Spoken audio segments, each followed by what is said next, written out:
Berita viral hari ini. Pihak PDRM terima 73 laporan kes 6 kaki tangan termasuk 3 penyampai radio persenda agama Hindu. Melalui video yang dimuat naik di TikTok pada 4 Mac 2025 bertajuk Well Well.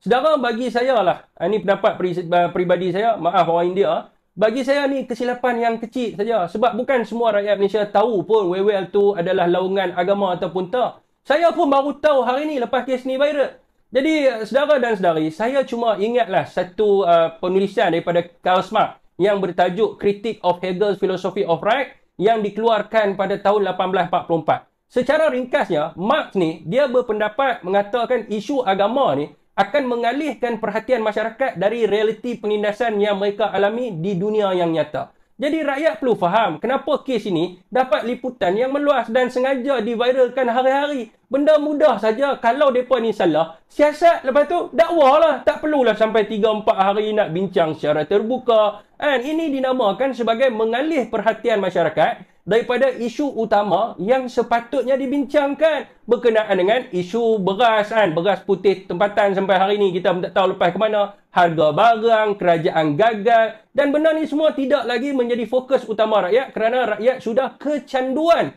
isu agama dan bangsa. Jadi berhati-hati daripada agenda memanipulasi pemikiran rakyat. Jadi apakah pandangan rakyat Malaysia? Hampa setuju ataupun tak dengan apa yang saya cakap ni?